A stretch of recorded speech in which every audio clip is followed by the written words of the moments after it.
મિત્રો, વિજ્ઞાન જાતાના આગેવાન જયંત પંડ્યા અને ધીરેન્દ્ર શાસ્ત્રી સાથે પંગો લેવો ભારે પડ્યો। ઇતિહાસમાં પહેલીવાર થઈ જેલ, શું છે પૂરેપૂરી હકીકત, ચાલો આપણે જાણીએ।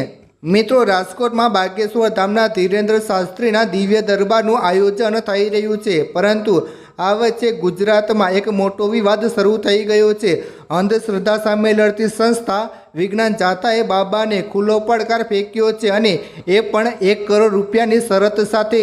ત્યારે આજે આપણે જાણીશું કે સનાતન ધર્મ સાથે લડનાર અને અંધશ્રદ્ધા દૂર કરનાર જયંત પંડ્યા કોણ છે, તેને 7 વર્ષની સજા શા માટે થઈ હતી અને ધીરેન્દ્ર શાસ્ત્રી સાથે શું વિવાદ છે। મિત્રો, ધીરેન્દ્ર શાસ્ત્રી દેશભરમાં તેમના દિવ્ય દરબાર અને લોકોના મનની વાત જાણીને પરચી એટલે કે ચિઠ્ઠી લખવાના દાવાઓ માટે જાણીતા છે, પરંતુ વિજ્ઞાન જાતાએ આ તમામ દિવ્ય શક્તિઓ અને પરચીના દાવાઓને સંપૂર્ણપણે અવૈજ્ઞાનિક અને બોગસ ગણાવ્યા છે। સંસ્થાનો આરોપ છે કે ધીરેન્દ્ર શાસ્ત્રી જ્યાં પણ જાય છે ત્યાં વાદ વિવાદ અને અશાંતિનું વાતાવરણ ઊભું થાય છે અને કાયદો વ્યવસ્થા જોખમાય છે। એટલું જ નહીં, વિજ્ઞાન જાતાનું કહેવું છે કે આ બાબા લોકોને વણગામી સલાહો આપીને સમાજમાં દ્વિધા અને ખોટી દહેશત ફેલાવે છે। આ વચ્ચે ચાલો આપણે જયંત પંડ્યા અને વિજ્ઞાન જાતા વિશે પણ થોડું જાણીએ અને શા માટે તેમને 7 વર્ષની જેલ થઈ હતી તેના વિશે પણ થોડું જાણીએ। મિત્રો, ભારત જન વિજ્ઞાન જાતા એક બિન સરકારી સંસ્થા છે જે ભારતના વિવિધ રાજ્યોમાં અંધશ્રદ્ધા વિરોધી ચળવળ ચલાવે છે। ગુજરાતમાં સંસ્થાની શાખાના સ્થાપક જયંત પંડ્યા છે। તેઓ ગુજરાત હાઈકોર્ટમાં એડવોકેટ તરીકેના વ્યવસાય સાથે સંકળાયેલા છે। સંસ્થાનું મુખ્ય કાર્યાલય અમદાવાદ ખાતે આવેલું છે। આ સંસ્થાનો મુખ્ય ઉદ્દેશ્ય ભારતીય સમાજમાં વ્યાપ અંધશ્રદ્ધા ગેરમાર્ગે દોરે એવી માન્યતાઓ વિશે લોકોને માહિતગાર કરવા અને વિવિધ પ્રકારના કાર્યક્રમો કરી લોકોમાં જાગૃતિ લાવવાનો છે।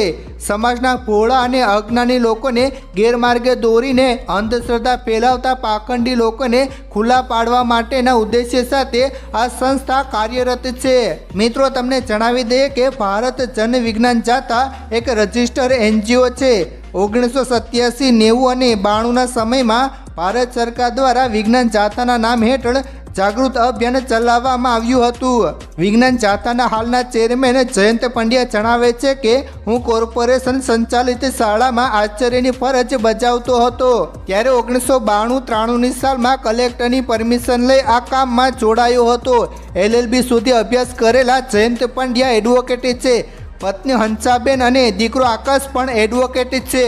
જયંત પંડ્યાએ અત્યાર સુધીમાં 10,000 જેટલા અંધશ્રદ્ધાના કેસ સોલ્વ કર્યા છે, જેમાં ભૂવા ધૂણવા, તેના ધતિંગ સહિતના કેસોનો સમાવેશ થાય છે। જયંત પંડ્યાને કેમ થઈ હતી જેલ? મિત્રો, રાજ્યભરમાં તંત્ર મંત્રના નામે તથા અંધશ્રદ્ધાથી થતી પ્રવૃત્તિઓ પર ઘસી જઈને પર્દાફાશ કરનારના નામે કાર્યરત વિજ્ઞાન જાતાના ચેરમેન જયંત પંડ્યાને થોડા સમય પહેલા રાજકોટની કોર્ટે 1 વર્ષ જૂના ઉપાચતના કેસમાં 7 વર્ષની કેદની સજા ફટકારી હતી। પ્રાપ્ત માહિતી અનુસાર ઈસવીસન 1992માં જયંત પંડ્યા વિરુદ્ધ શિષ્યવૃત્તિના નાણાંની ઉપાચત અંગે કલમ 406, 420, 409 વગેરે હેઠળ ગુનો નોંધાયો હતો। આ કેસ ચીફ જ્યુડિશિયલ મેજિસ્ટ્રેટના કોર્ટમાં ચાલી જતા પુરાવાને ધ્યાનમાં લઈ જયંત પંડ્યાને સજા ફટકારી છે। મિત્રો, તમે જયંત પંડ્યા વિશે શું કહેવા માંગો છો? નીચે કમેન્ટ જરૂર કરજો અને જેમ બને તેમ આ વિડીયો શેર કરો। ધન્યવાદ।